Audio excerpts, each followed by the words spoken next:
tí ANK Voices wọ́n ní wá bá wa kí o. Wọ́n ní wá bá wa kí. Wọ́n ní wá bá wa kó kí ilé bàbá tó bí lọ́mọ jáde o. Ọkọ̀ Adébọ̀wálé o. Bàbá Samuel. Bàbá Ebenezer. Mo ní bẹ́ẹ̀ náà ni o. Bàbá Daniel Ọpẹ́yẹmí o. Bàbá Emmanuel. Mo ní bẹ́ẹ̀ náà ni o. Mo láwọn ẹbí rẹ̀ pátápátá o. Ìyáàfin Olúwatóyìn. Ìyáàfin Adéjọkẹ́ Tìjání o. Olúbùkọ́lá o. Adékúnlé o. Olùtayọ̀ gbogbo ẹbí rẹ̀ pátápátá ló ń kí ọ pé òkú àyájọ́ ọjọ́ bí o ní o.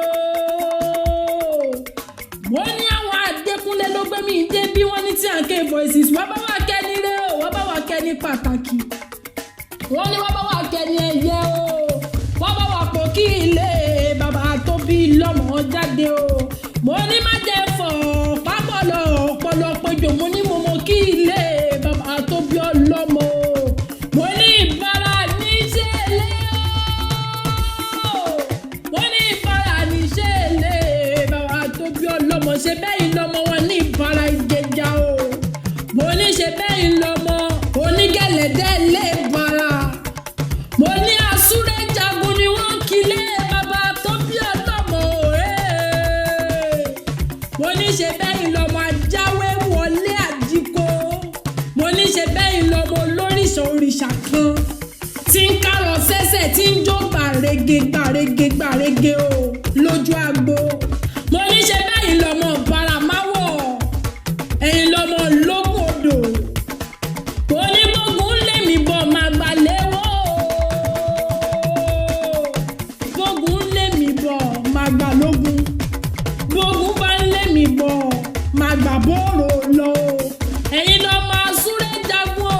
Asúré jagun ni yín nílé bàbá tó bí ọlọ́mọ gangan o. Mo ní àwọn bàbá tó bí ọlọ́mọ ló ní kòkòrò wẹ́wẹ́wẹ́wẹ́ tó ń fi ọ̀dọ̀ ṣe nílé ìbára jẹ́. Ẹ̀yin lọ́mọ asúré jagun o. Mo ní máa gbóhùn ẹnu mi o. Ẹ̀gbá mọ́ lè ṣáàbì o. Ẹ̀gbá mọ́ lè ṣáàbì o. Mo ní bẹ́ẹ̀ náà lé bàbá tó bí ọlọ́mọ o.